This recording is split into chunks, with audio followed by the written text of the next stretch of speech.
आचालं पंगुं लंघयते गिरिं यत्कृपातमहं वन्दे परिमानन्दमाधवम्। गुरुर्ब्रह्मा गुरुर्विष्णु गुरुर्देवो महेश्वरा गुरु साक्षात् परं ब्रह्म तस्मै श्री गुरुवे नमः। सर्वे भवन्तु सुखिनः सर्वे सन्तु निरामया सर्वे भद्राणि पश्यन्तु मा कश्चित् दुःखभाग् भवेत्। ओम शांति।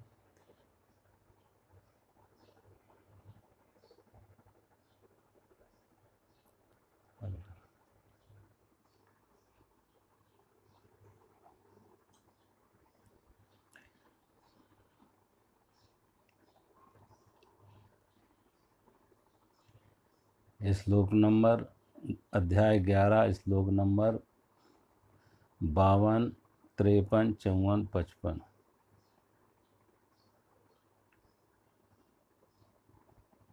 श्री भगवानुवाच सुदुर्दर्शम् इदं रूपं दृष्टवानसि यन्मम देवा अप्यस्य रूपस्य नित्यं दर्शनिकांक्षिणा। मेरा जो चतुर्भुज रूप तुमने देखा है ये सुदर्श अर्थात इसके दर्शन बड़े ही दुर्लभ हैं। देवता भी सदा इस रूप के दर्शन की आकांक्षा करते रहते हैं।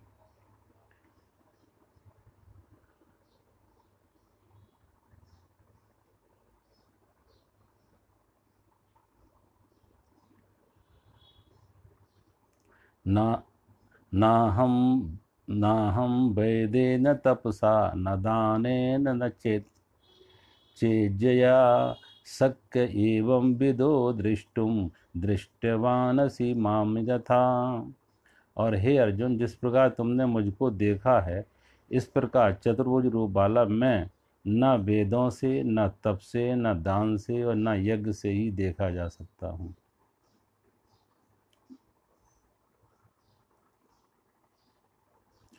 भगवान कहते मेरा जो चतुर्भुज रूप तुमने देखा ये सुदर्श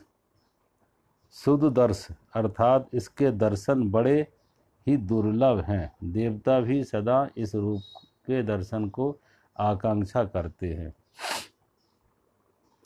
और भगवान ने जब वो अर्जुन को दिखाया अपना चतुर्भुज रूप और चतुर्भुज रूप से देव रूप से फिर मनुष्य रूप में आते, द्विभुज रूप में आते,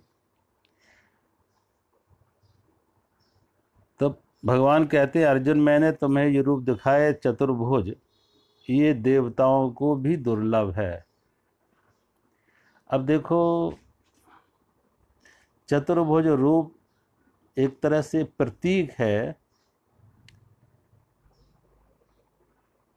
जैसे माँ के हाथों में बच्चा सुरक्षित अपने को महसूस करता है।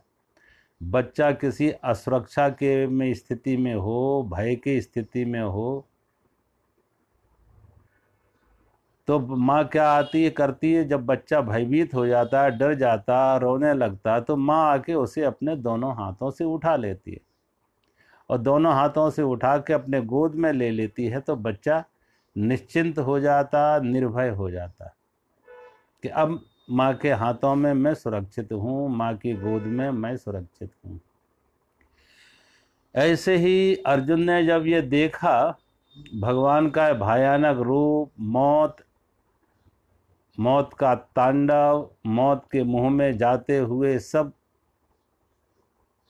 सृष्टि, तो अर्जुन भयभीत हो जाता है और अर्जुन उनकी मौत अपनी मौत का इशारा बन जाती है, अपनी मौत का स्मरण बन जाती है।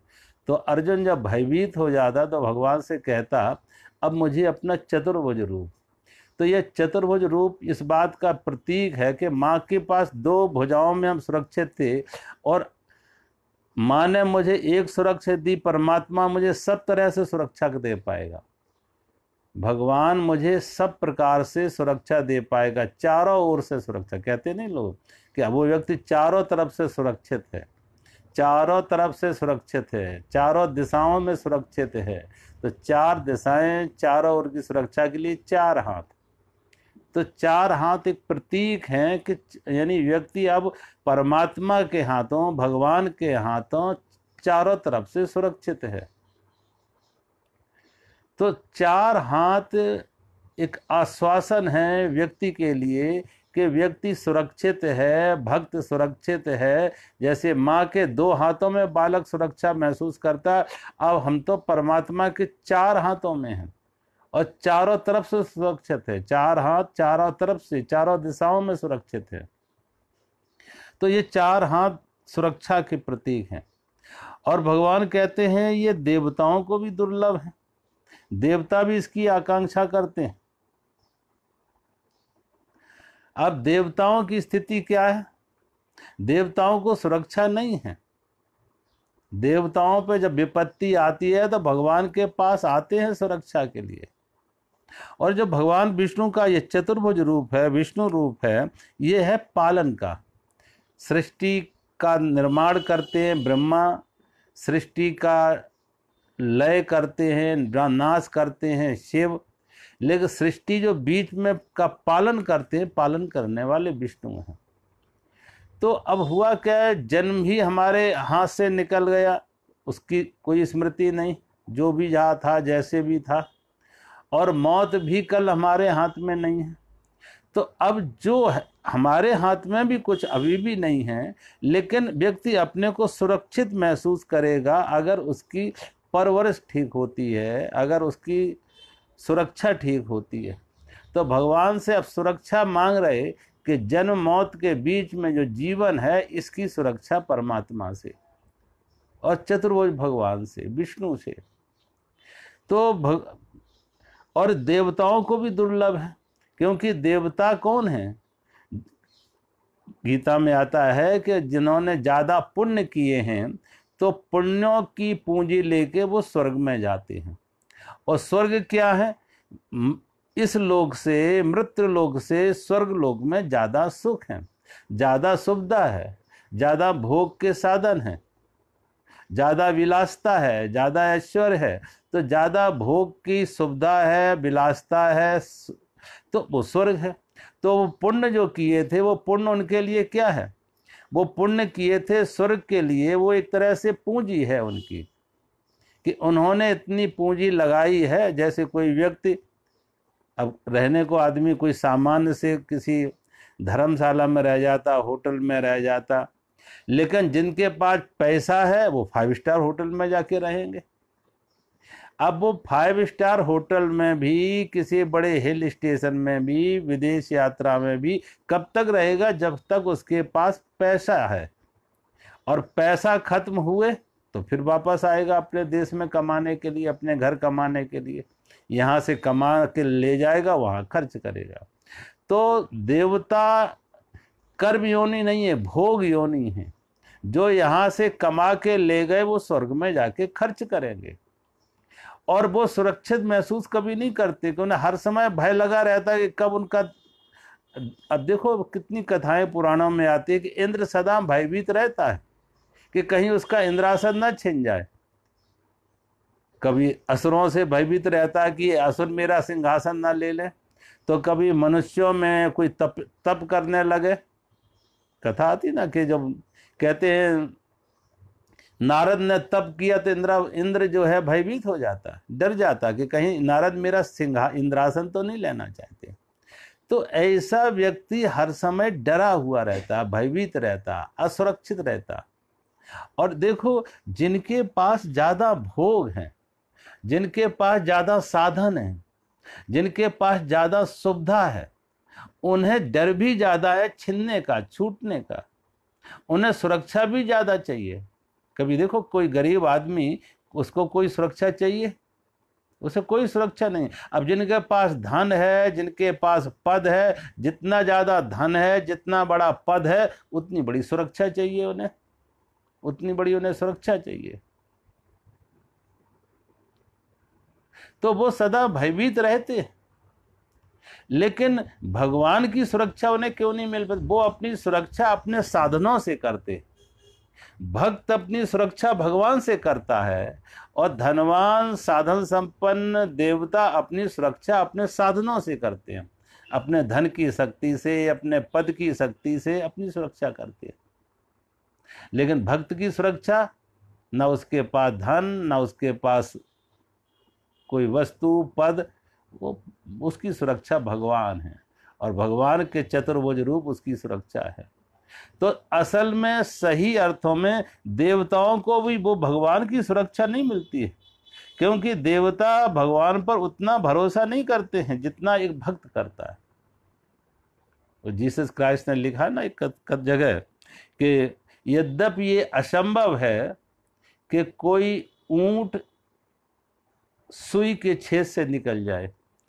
जीसस क्राइस्ट लिखते हैं कि यद्यपि ये असंभव है कि कोई ऊंट सुई के छेद से निकल जाए, लेकिन फिर भी अगर कभी ऐसा संभव हो भी जाए, ऐसा कभी असंभव और संभव हो जाए, जो असंभव है वो संभव हो जाए कि ऊंट सुई के छेद से निकल जाए, लेकिन फिर भी आगे लिख रहे, फिर ये कभी भी संभव नहीं होगा कि धनवान और स्वर्ग का अधिकारी हो, धनवान और सुख का अधिकारी हो।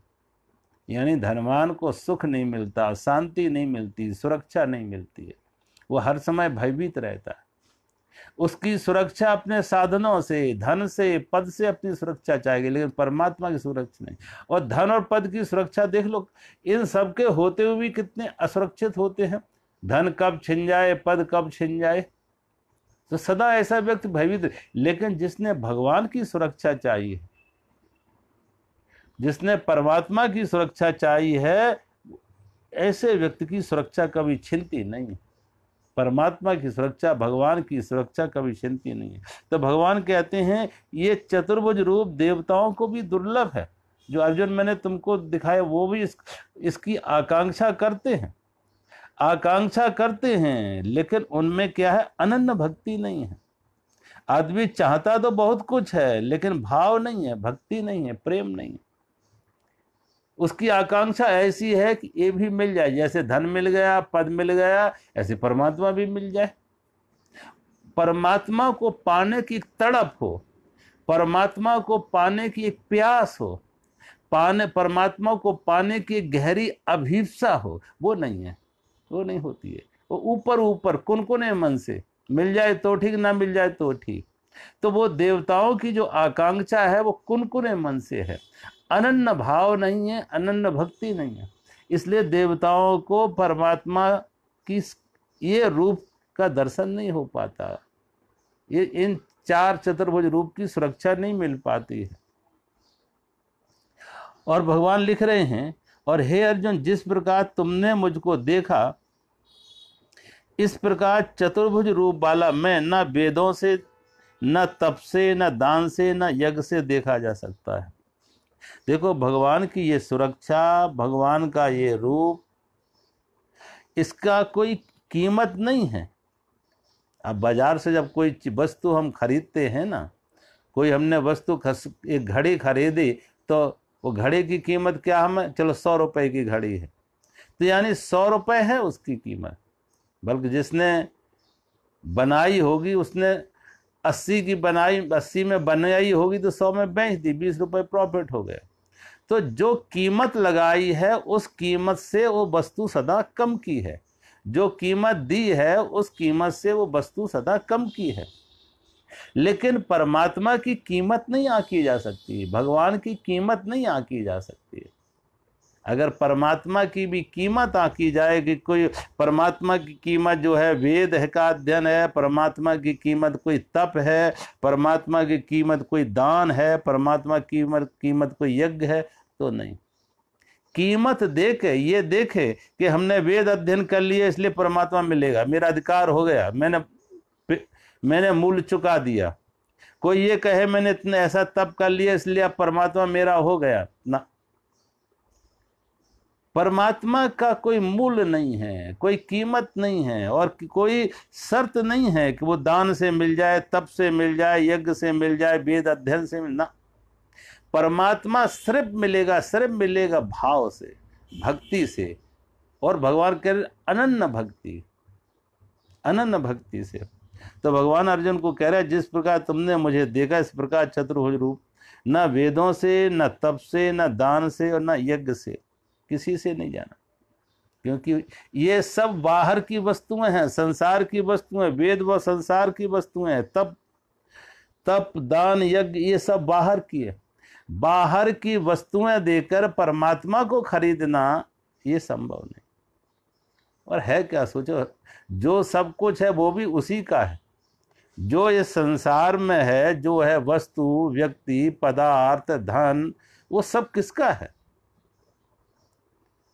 कुछ व्यक्ति कुछ लेके नहीं आया, कुछ लेके नहीं जाएगा, उसका उसी का है। जो है सब उसी का है, उससे मिला है उसी को, और कल उस यहीं छूट जाएगा। यहीं से लिया और यहीं छूट जाएगा। एकमात्र व्यक्ति का कुछ अपना है, ना उसका धन है, ना उसका पद है, ना दान, ना यज्ञ। अब दान हम जो करते हैं, जिस वस्तु का, पदार्थ का दान करते, सोचो वो कुछ हमारा है, धन हमारा है। जो भी हम दान करते हैं वस्तु पदार्थ, वो हमारी है। अगर व्यक्ति का कहीं कुछ अपना है जो भगवान चाहते हैं कि वो दो, व्यक्ति का अपना कहीं कुछ है जो भगवान चाहते हैं वो दो, वो है व्यक्ति का अपना। इस अहंकार का त्याग करो, इस मैं का त्याग करो। और प्रेम, जो प्रेम आज व्यक्ति ने अपने धन, पद, प्रतिष्ठा, व्यक्ति, वस्तु के साथ जोड़ रखा है, उस प्रेम को भगवान को दो, उस भाव को भगवान को दो, उस भक्ति को भगवान को दो। तो भगवान मिलते इसलिए अनन्य भक्ति। भगवान कहते अनन्य।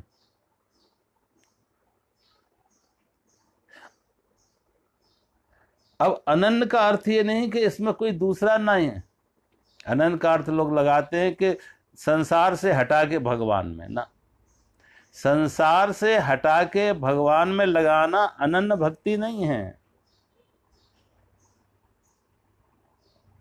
एक पौधा लगा हो जमीन में, गहरा पौधा हो, बड़ा पौधा हो, और उस पौधे को आप उखाड़ के दूसरी जगह लगाना चाहोगे, एक जगह से उखाड़ो और दूसरी जगह लगाओ, तो देखते हो वो पौधा मर जाता। वो जड़ें, जहां उसकी जड़ें खुल गई, पौधा मर जाएगा। वो एक जगह से लगा, यहाँ 30, 40, 50 साल से जहां तुमने लगाया था, अब यहाँ संसार में लगाया, अब परमात्मा में उखाड़ के लगाओगे, मर जाएगा। वो प्रेम मर जाएगा, वो प्रेम का पौधा मर जाएगा। अनन्य भक्ति का अर्थ है जहां संसार है वहां परमात्मा को देख लो, उसी में परमात्मा को देख लो। जहां अभी तक लहरें दिख रही थी, अब सागर को देख लो।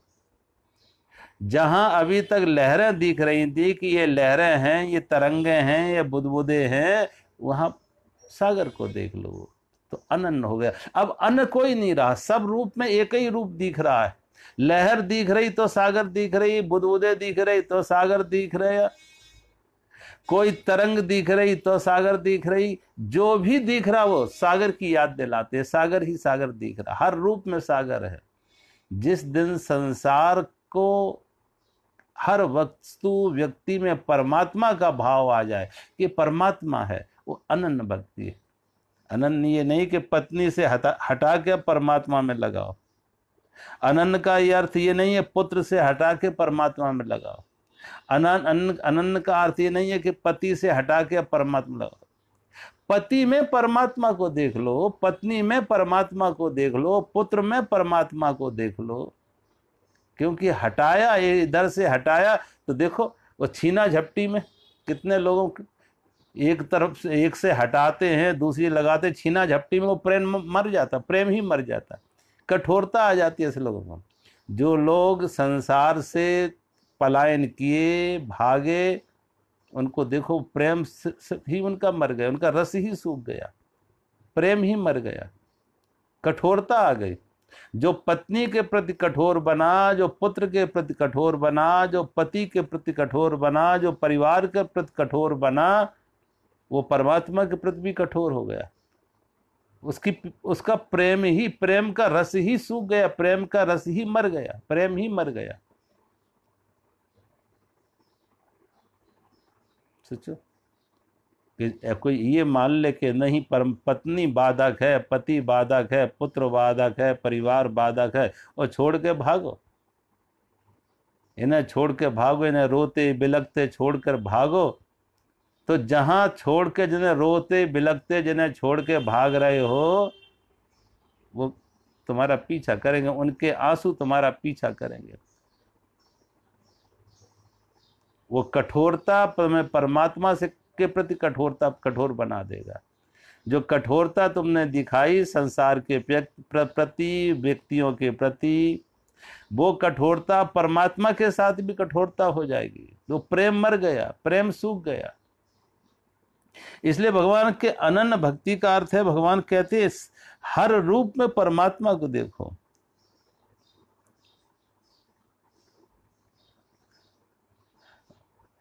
भक्त्या तु अनन्या सख्या अहम एवं विदार्जुन ज्ञातुम दृष्टम च तत्वेन प्रवेष्टुम च परम तप।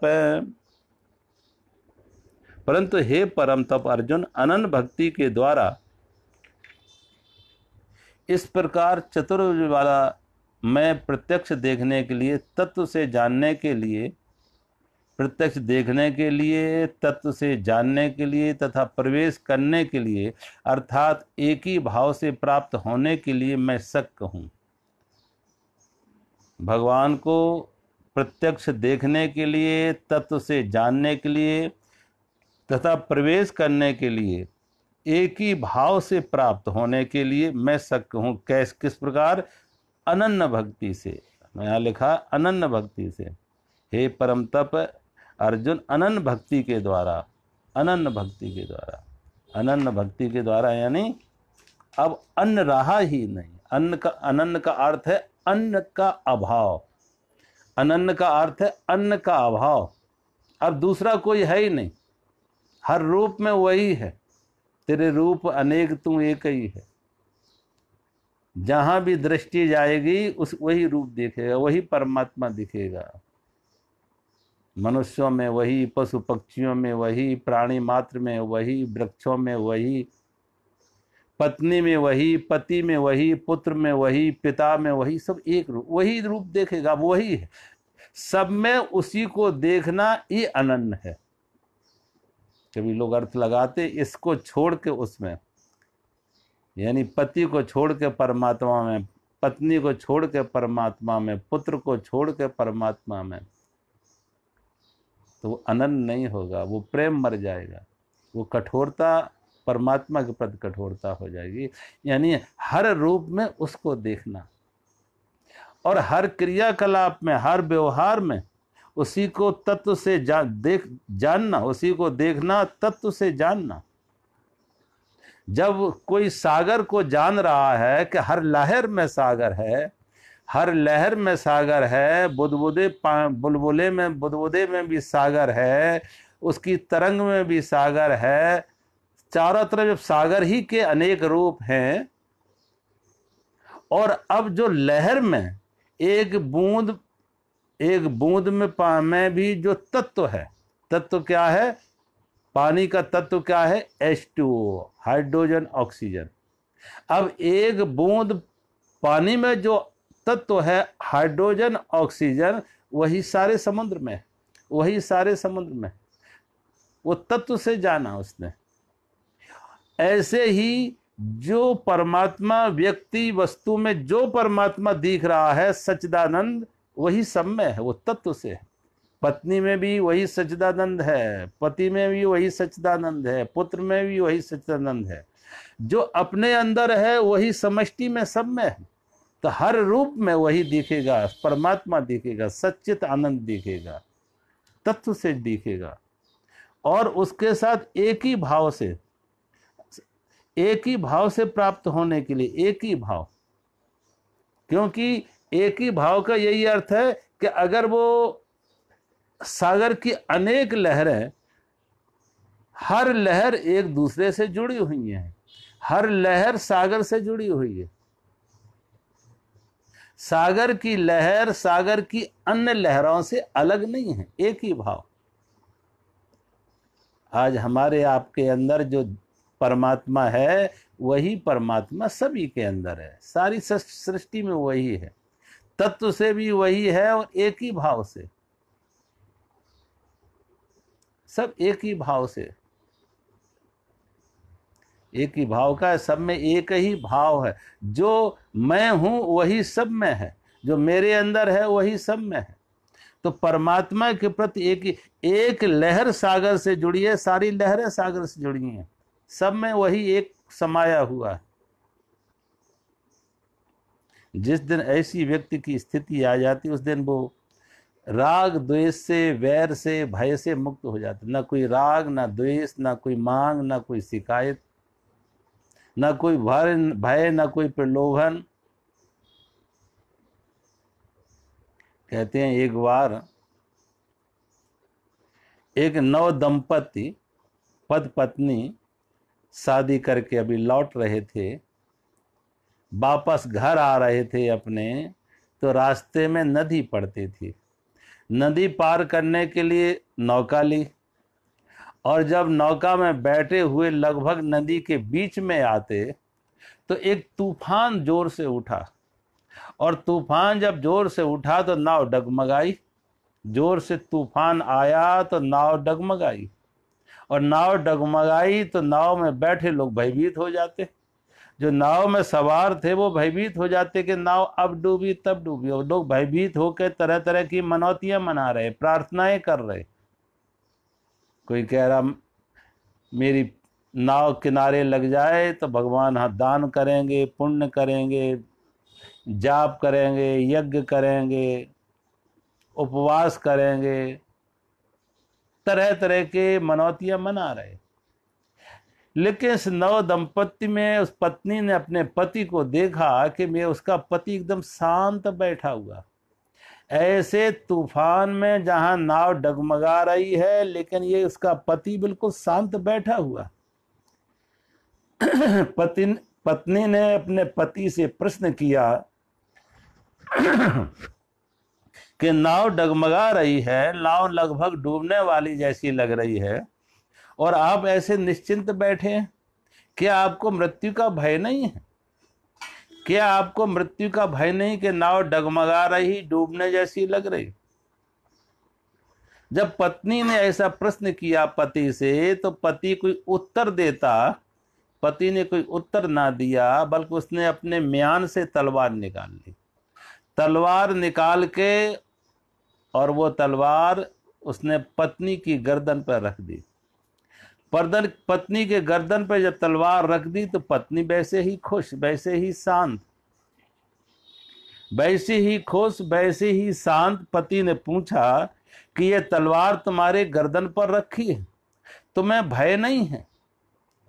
तुम्हें भय नहीं है मौत का कि गर्दन पर तलवार हल्का सा झटका गर्दन को, सिर को धड़ से अलग कर देगी, जीवन से मौत में उतार देगी, तुम्हें भय नहीं है? पत्नी ने कहा जब तक ये तलवार तुम्हारे हाथ में है, जब तक ये तलवार तुम्हारे हाथ में है मुझे कोई भय नहीं, क्योंकि मेरा तुमसे प्रेम है, मेरा तुमसे प्रेम है। और जिससे प्रेम हो वहां भय का कोई कारण नहीं। जहां प्रेम हो, प्रेम में भय का कोई कारण है, और भय है तो प्रेम नहीं है। अगर भय है तो प्रेम नहीं। तो पत्नी ने कहा मुझे तुमसे प्रेम है इसलिए, और तलवार तुम्हारे हाथ में है, अब वो भले गर्दन पर भी रखी हो तब भी कोई भय नहीं। वो पति ने तलवार फिर वापस रख ली अंदर म्यान में, और कहा जैसा तुमने मुझ पर भरोसा किया ऐसा ही मैंने परमात्मा पर भरोसा किया। और ये तूफान परमात्मा के हाथ में है, जैसे तलवार हमारे हाथ में है ऐसे ये तूफान परमात्मा के हाथ में है। और जब तक उसके हाथ में है, उससे हमारा प्रेम है, उस पर हमारा विश्वास है, भरोसा है, तो भय का कोई कारण नहीं। वो जो करेगा हित करेगा। अगर वो डुबाता भी है तो उसमें भी हमारा कोई हित होगा। परमात्मा अहित नहीं करेगा, परमात्मा हित नहीं करेगा। अगर मेरा डुबाने में ही मेरा हित है तो वो डुबाएगा, अन्यथा वो बचाएगा। तो वो वही करेगा जिसमें मेरा हित है, इसलिए मुझे उस पर विश्वास है, मुझे उससे प्रेम है, इसलिए उसमें सुरक्षित हूँ। जो ऐसा भगवान पर भरोसा रखता है उसके लिए वो अनन्य भक्ति है। कोई भी परिस्थिति उसे भय का कारण नहीं बन पाती है। अगले श्लोक में भगवान बता रहे फिर अनन्य भक्ति क्या है।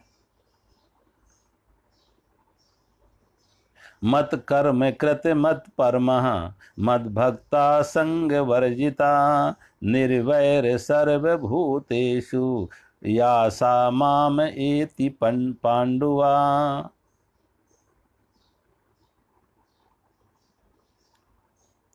और हे अर्जुन, जो पुरुष केवल मेरे लिए संपूर्ण कर्तव्य कर्मों का करने वाला, मेरे लिए संपूर्ण कर्तव्य कर्मों को करने वाला, मेरे परायण है, मेरा भक्त है, आसक्ति रहित है, संपूर्ण भूत प्राणियों में वैर भाव से रहित है, वह अनन्य भक्ति युक्त पुरुष मुझको ही प्राप्त होता है।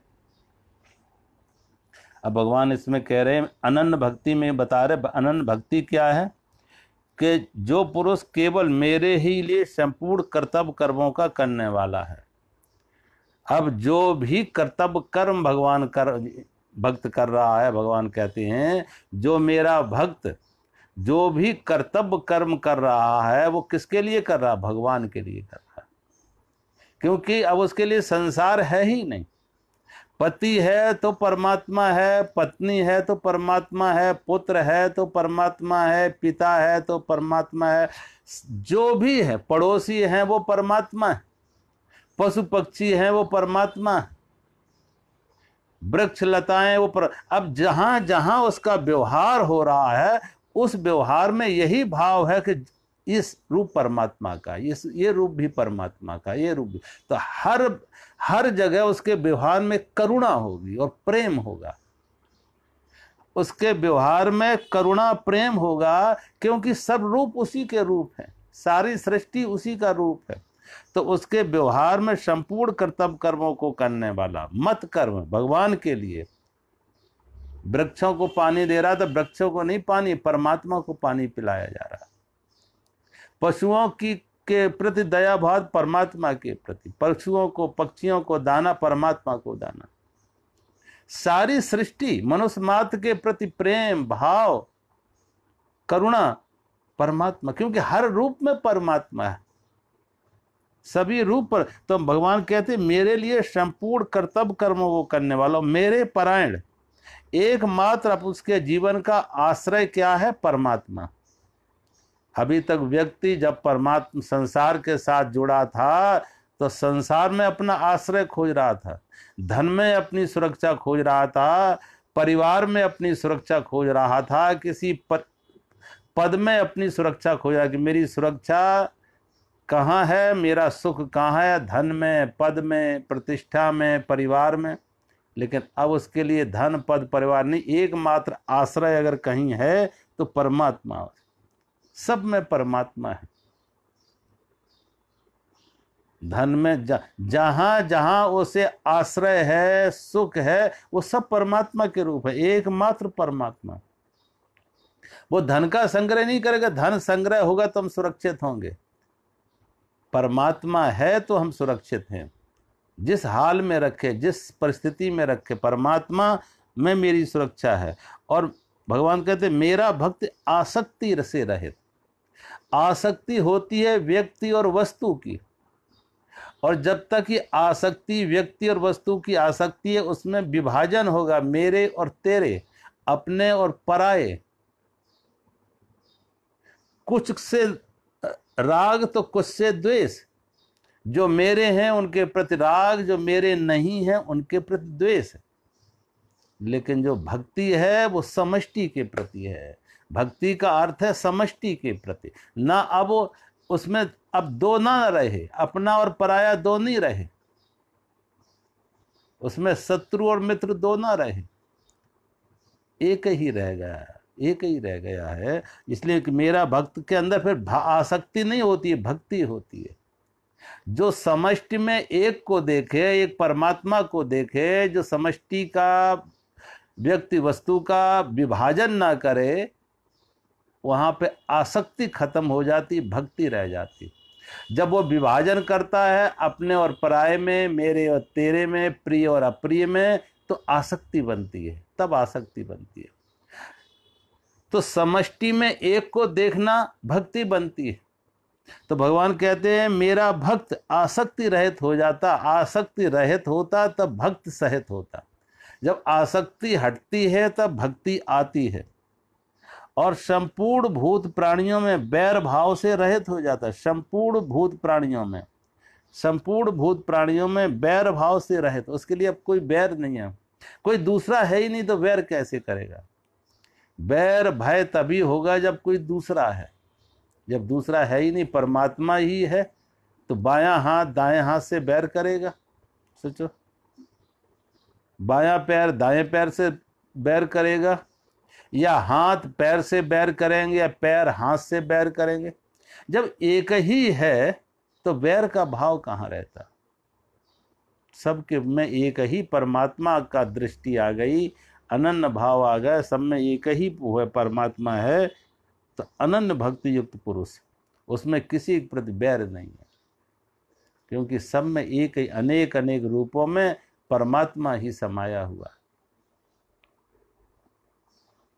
पिछली बार मैंने जो उदाहरण दिया था कि एक नाथ जी जो गंगा जल रामेश्वरम में चढ़ाने जा रहे थे, जो गंगा जल रामेश्वरम में लेके जा रहे थे, गंगोत्री से लाके गंगा जल रामेश्वरम धाम में लेके जा रहे थे, तो मार्ग में एक प्यासे गधे को पिला दिया, और प्यासे गधे को ये कह के पिला दिया कि भगवान शिव पहले ही लेने आ गए। प्यासे गधे को पिलाकर भगवान शिव पहले ही लेने आ गए, तो गधे में भी शिव दिख गए। अब उनको गधा गधा नहीं दिखा, वो भगवान दिखे, उसमें भी भगवान दिख गए।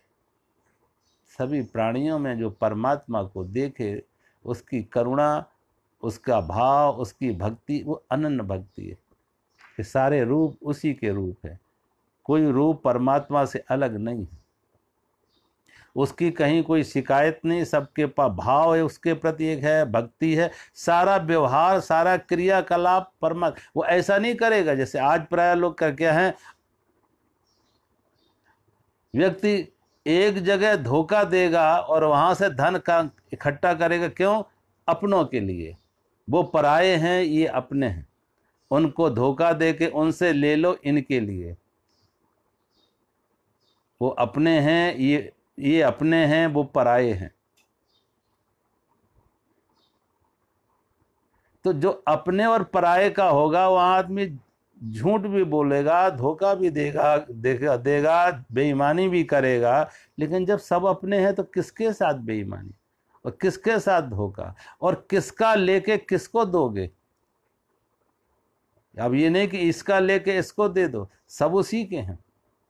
तो सबके प्रति, किसी के प्रति उसके अंदर फिर बैर भाव नहीं रहता कि सभी रूप उसी के रूप है, किसके प्रति बैर भाव? यहां भी वही है, वहां भी वही है, इस रूप में भी वही परमात्मा है, उस रूप में भी वही परमात्मा है। ऐसा भाव जब आ जाए कि सबके प्रति, उसके जीवन में भक्ति आ गई, करुणा आ गई, प्रेम आ गया, और ये जो प्रेम है समष्टि के प्रति, ये परमात्मा का प्रेम है।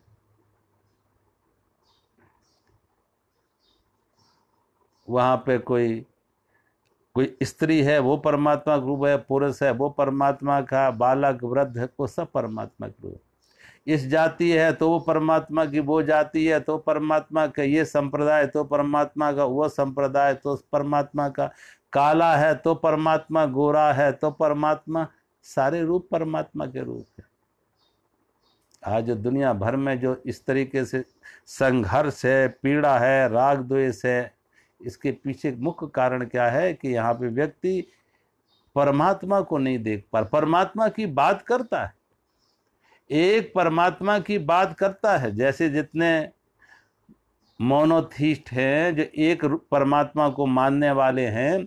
अब वो जो एक परमात्मा को मानते हैं, अगर परमात्मा एक ही है, एक ही परमात्मा अगर है, एक ईश्वर को मानते, तो सोचो फिर हिंदू का ईश्वर अलग और मुसलमान का ईश्वर अलग। बौद्ध का अलग और जैन का अलग और ईसाई का अलग और सिख का अलग। सोचो अगर ये अलग अलग का भाव है, अगर अलग अलग का भाव है कि ये हिंदू है, ये मुसलमान है, बुद्ध है, ये जैन है, ये सिख है, ये ईसाई है, तो फिर एक को कहाँ देख पा रहे? फिर एक ईश्वर कहाँ है? हम बात करते हैं एक ईश्वर की, लेकिन बांट दिया है कितने ईश्वरों में। इधर राग है, वहां द्वेष है, ये मित्र है, वो शत्रु है, इसका साथ अन्याय करेंगे, सताएंगे। सोचो। और ऐसी स्थिति में वो कहते हैं फिर कोई जो लोगों का जो ये आग्रह है, ये धर्म और वो धर्म का धर्मांतरण, वो भी कोई अर्थ नहीं रखता, कोई अर्थ नहीं रखता। धर्मांतरण अगर करा रहे तो इसका अर्थ है वो एक ईश्वर को नहीं मान रहे। वो कहते मेरा ईश्वर सच्चा, उनका ईश्वर गलत, यानी ईश्वर भी दो हो गए। फिर अगर ये ईश्वर सच्चा और वो ईश्वर झूठा है तो ईश्वर भी दो हो गए। फिर एक ईश्वर की बात कहाँ कर रही?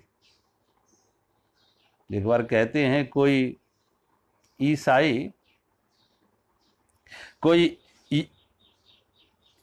यहूदी अपने धर्म गुरु के पास गया, एक यहूदी अपने धर्म गुरु उसके पास गया और जाके कहा कि देखो मेरा बेटा बिगड़ रहा है, कुछ इसे समझाओ, मेरा बेटा बिगड़ रहा है, कुछ इसे समझाओ।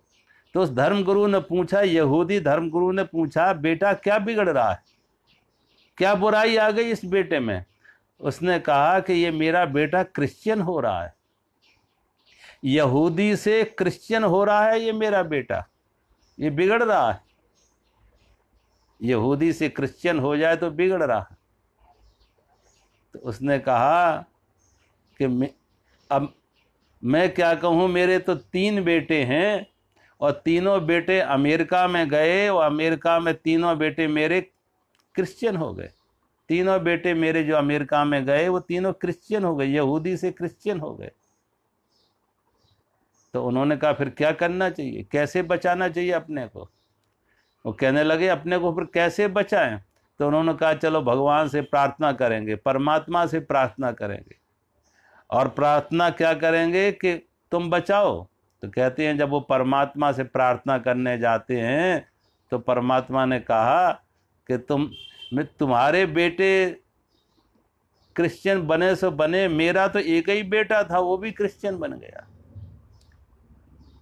कहते हैं ना Jesus Christ by the only son of God, only son of God, कि मेरा तो एक, कहते हैं गॉड कहते हैं कि मेरा तो एक ही बेटा था, वो क्रिश्चियन हो गया।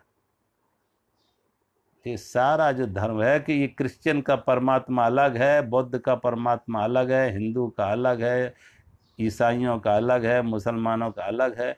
ये जो कहने को एक ईश्वर की बात करते हैं, लेकिन बांट कितना रखा है, कितनी नफरत, कितना द्वेष, कितना वैर, कैसी हिंसा।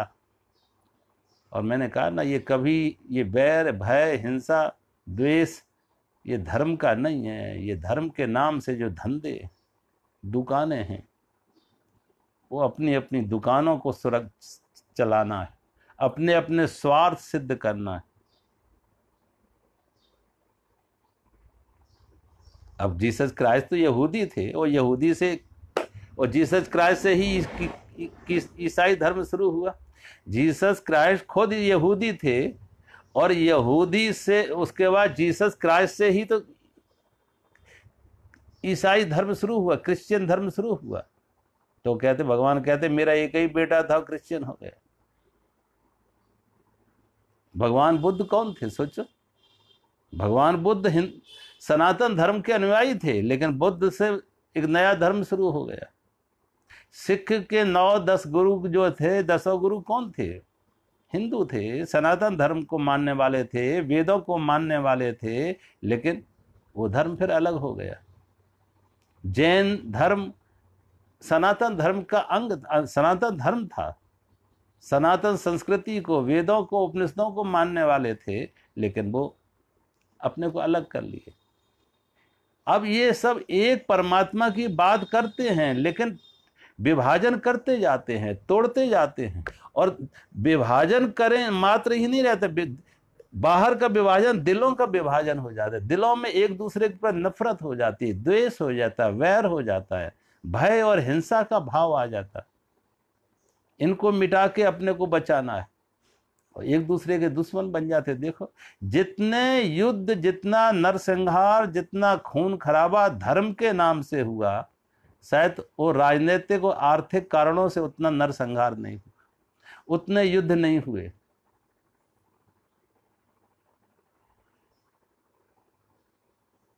हजारों लाखों युद्ध का कारण धर्म था।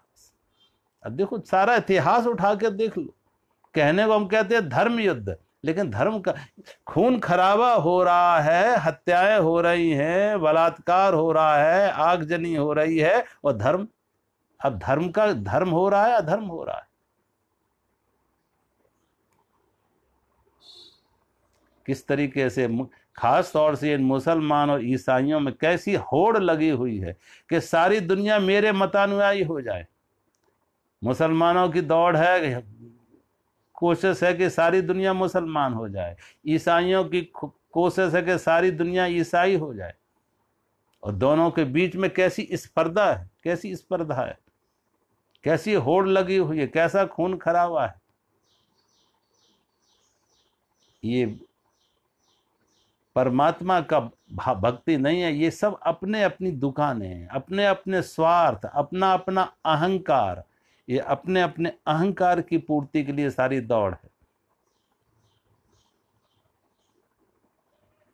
तो भगवान कहते हैं जो सभी रूपों में, जो मेरे लिए संपूर्ण कर्तव्य कर्मों का करने वाला हो, मेरे परायण हो, मेरा भक्त हो, आसक्ति रहित हो, और संपूर्ण प्राणियों में वैर भाव से रहित हो, किसी के प्रति वैर भाव ना हो, अनन्य भक्ति युक्त पुरुष मुझको ही प्राप्त होता है। यहाँ पे ये 11 अध्याय खत्म होता, और कल से 12वां अध्याय 12 अध्याय भक्ति का है, ये शुरू होगा। तो यहाँ ओम तत्सत इति श्रीमद् भगवद गीतासु उपनिषत्सु ब्रह्म विद्यायाम योग शास्त्रे श्री कृष्णार्जुन संवादे विश्व रूप दर्शन योगो नाम 11 अध्याय। तो यहाँ ये 11वां अध्याय समाप्त होता है, और भगवान की अनन्य भक्ति, अनन्य भाव, एक परमात्मा, सारी सृष्टि में एक परमात्मा को देखना, एक रूप को देखना। अगर सारा सृष्टि एक परमात्मा का रूप हो जाए तो सोचो किसके साथ बैर, किसके साथ भय, किसकी हिंसा, सारा दुनिया, सारा विश्व एक परिवार हो जाए। इसलिए तो हम वैदिक धर्म ने, वैदिक संस्कृति ने, सनातन संस्कृति ने वसुधैव कुटुंबकम की बात कही। अहम निजा परोवेति गणना लघु चेतसाम, अहम निजा परोवेति गणना लघु चेतसाम, और उदार चरित्रानाम वसुधैव कुटुंबकम। कहते हैं ये जो भाव है अहम निजा परोवेति, ये मेरा है वो पराया है, ये अपना वो पराया, ये मेरा ये तेरा का जो भाव है, कौन लघु चेतसाम, ये छोटी बुद्धि वालों का काम है। उदार चरित्रा नाम, जो उदार चरित्र व्यक्ति हैं, वसुधैव कुटुंबकम, सारा विश्व मेरा परिवार है, सारा विश्व परिवार है। जब विश्व, सारे विश्व को हम परिवार के रूप में देख लें, तभी सही अर्थ में हम परमात्मा को देख पा रहे हैं, सारा विश्व। और अनन्य भक्ति का अर्थ है सारे विश्व में, फिर कहाँ बैर, कहाँ संघर्ष, कहाँ युद्ध, सारा विश्व एक परमात्मा का रूप है। और असल में धर्म तभी धर्म है जो सबको जोड़े। कहते हैं, एक बार मेरा खुद का अनुभव, एक बार मैं एक दर्जी की दुकान पर गया। जब दर्जी की दुकान पर गया तो मैंने उससे कैंची मांगी, और जब कैंची मांगी तो उसने पैर के पास रखी हुई कैंची उठा के दे दी। फिर मैंने उससे सुई मांगी। जब मैंने उससे सुई मांगी तो जो दर्जी थे वो सरदार थे, पगड़ी बांधे हुए थे। तो मैंने सुई मांगी तो उन्होंने अपनी पगड़ी से सुई निकाल के मेरे दी। मैंने ऐसे ही पूछा, तुमने कैंची को पैर के पास रखा और सुई को सिर पर रखा? उन्होंने बहुत अच्छी बात कही। उन्होंने कहा, कैंची काटती है, विभाजन करती है, तोड़ती है, टुकड़े टुकड़े करती है, और सुई सबको जोड़ती है, सुई सबको जोड़ती है। कैंची तोड़ती है, काटती है, विभाजन करती है, अलग अलग करती है, और टुकड़ों को सुई जोड़ती है। जो अलग अलग हैं, विभाजित हैं, टूटे हुए हैं, उनको एक साथ लाती है सुई। तो सुई जोड़ने का काम करती है और कैंची तोड़ने का काम करती है। जो तोड़ने का काम करती है वो पैर के पास रखे जाते हैं, और जो जोड़ने का काम करते हैं वो सिर पर रखे जाते हैं। सुई जोड़ने का काम करती है, सिर पर रखे जाते हैं। इन राजनेताओं ने, इन आज के तथाकथित जो धर्म के ठेकेदार हैं, जिन्होंने तोड़ा है, वो घुमा फिरा के उनकी कोई ना कोई राजनीति है, कोई स्वार्थ है, कोई धंधे हैं। लेकिन जो संत हैं, जिनके अंदर संतत्व है, अनन्य भाव, अनन्य भक्ति है, वो दुनिया को जोड़ने का काम करेंगे, सारी मानवता को जोड़ने का काम करेंगे। वो विश्व बंधुत्व की बात करेंगे, वसुधैव कुटुंबकम की बात करेंगे। सारा विश्व एक परिवार है, सारी पृथ्वी एक परिवार है।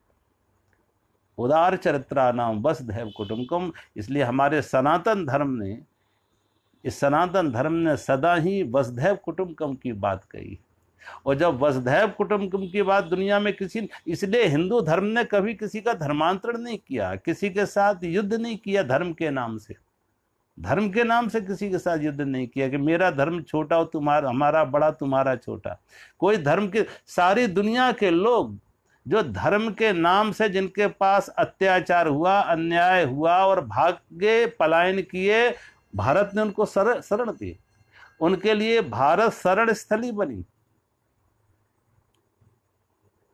आप देखो, पारसियों को जब ईरान से भगाया तो पारसी सिर्फ हिंदुस्तान में अब दिख रहे हैं। पारसी यहाँ हैं, यहूदी यहाँ है, मुसलमान यहाँ हैं, हिंदू यहाँ है, बौद्ध यहाँ है, जैन यहाँ है। सब एक सुंदर गुलदस्ता है। एक गुलदस्ते में एक ही रंग का फूल हो, वो सुंदरता नहीं है। अनेक अनेक रंग के फूल हैं, वो गुलदस्ता सुंदर लगता है, प्रिय लगता है, शोभा देता है। तो भारत की संस्कृति एक ऐसी संस्कृति है जिसने सारी संस्कृतियों को अपने साथ जोड़ा है, सबकी सुगंधी, सबके सुंदरता को अपने साथ जोड़ा है, अपने में संजोया है। तो भारत का धर्म, सनातन धर्म, कभी किसी के विरोध में नहीं रहा। यहाँ इसलिए भगवान यहाँ अनन्य भक्ति, अनन्य भाव की बात करते हैं। तो आज हम यहीं समाप्त करते हैं, कल से 12वां अध्याय लेंगे। मेरा सभी को प्रणाम। हरि ओम।